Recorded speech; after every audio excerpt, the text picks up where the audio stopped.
Calaroga Shark Media.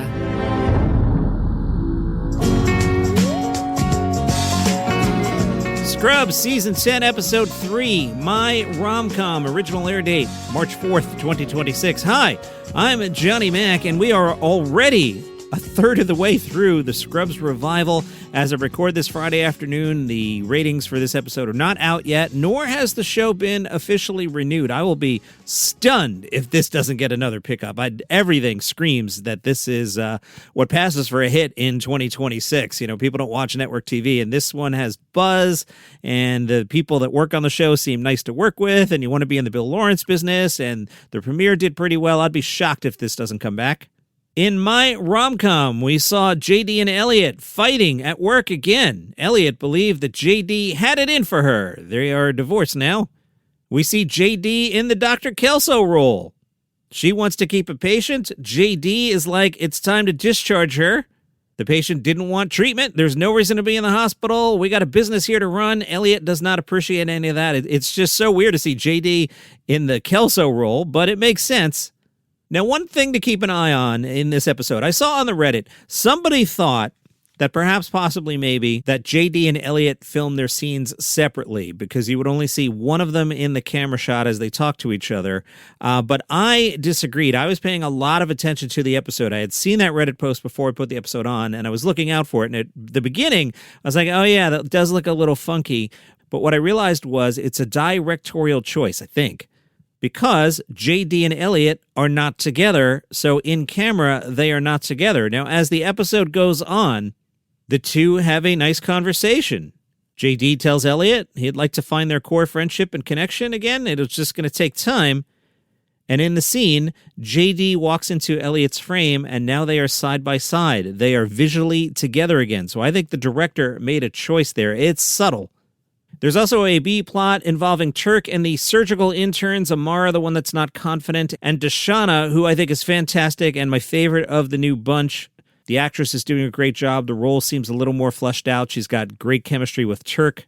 We get to spend some time with some of the newer characters. Elliot goes and hits up the IT guy, who's a bit of a character.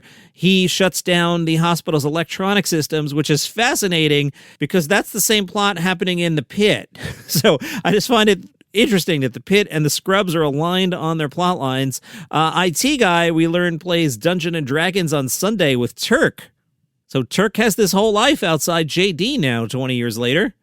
There's another subplot about finding the sick patient's ex-husband and how he looks like the main character from the movie Up. They have some fun with that. We get some scenes out of new annoying HR lady. Carla does appear in this episode. Special guest Judy Reyes, I noticed in the credits. I don't think we saw Joel Kim Booster's character at all, so that's interesting. Showrunner Asim Batra explained the deal with JD and Elliot to TV Line. She explains, if you go back and look at the first run of Scrubs, they always had a tricky relationship, and it's just real statistically in terms of marriages. We don't know what we're going to do with the two of them, and that's exciting. Again, that suggests a season 2. It gives us a lot to write to. We get to see dating episodes again. We get to see them have a journey together again of, okay, if it's not going to be this, how do we still keep love in our relationship?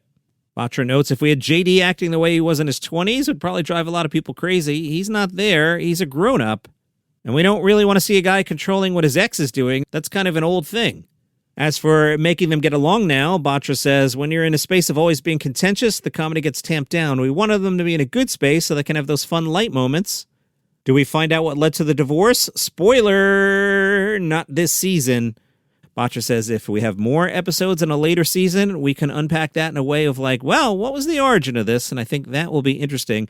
For me, this episode was another winner. Now, about 10 minutes in, I was like, oh, this one's not that funny, but I'm glad Scrubs is back, and I like spending time with these characters. But then there were a couple really JD fantasy moments involving wrestling. You could tell there's a little more budget for that stuff this time around. The times we saw the wrestling ring were hilarious. There were a couple one-liners here and there that got a chuckle out of me. So maybe the beginning of the episode's not that funny, but in the end I was like, oh, I'm glad Scrubs is back. One of the listeners sent this to me. Thank you, listener. You know who you are. Now, when I get emails, a lot of people just, prefer to stay anonymous. So thank you, listener, who sent me this article explaining how they rebuilt the hospital. The original show's production designer, Cabot McCullen, is not back. The new guy is Roger Fires. And some fans are noticing some of the set looks different. That's because they couldn't use the original location. I think that building was torn down. However, they've done updated versions of the hallways, operating rooms, and even the gift shop. I feel like at some point it looks like the background is CGI. Can't really tell. Sometimes the back looks a little funky. We're told when Zach Braff came to see the new set for the first time, he was speechless for 3 minutes, looking at us like, I can't believe you guys did this. If the audience at home has the same reaction, I think that's successful. The original pilot for Original Scrubs was shot at the fully operational Women and Children's Hospital in Valley Village. Once the series got picked up, they filmed it at North Hollywood Medical Center in the San Fernando Valley, a real hospital that had been shut down. Seasons 1 through 8 took place there. They also had rooms for makeup, wardrobe, editing suites, sound studios, and more. And instead of trailers, the cast was given old hospital rooms. That's fun. For Season 9, production moved to Culver Studios. But there is no Season 9 anymore. What are you talking about? There are 8 seasons, and then we call this one Season 10. Season 9 never happened. It's been de-canoned. Back in the old days, they had to put up a huge sign that said, this is not a working hospital. Don't come here for emergency care.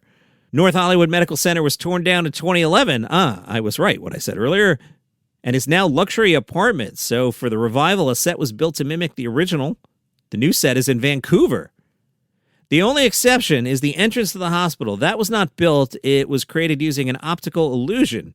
Fires recreated the entrance using a 3D photo of the original entrance that has, quote, reverse perspective that tricks the eyes. I don't think in the new series we've gone to the bar yet. Maybe I'm forgetful. In the new series, the bar is called Lloyd's Junction. It is canonically the same bar that they hung out in olden times. The original bar never had a name, but apparently all along, possibly, it's been called Lloyd's Junction. Anyway, the new name is a tribute to Sam Lloyd, the actor who played Ted the Lawyer. Sam passed away a couple years, so a nice way to honor Sam Lloyd over at Lloyd's Junction. And that is your Scrubs Season 10, Episode 3 recap. I'm so happy the show is back in the morning with a normal episode.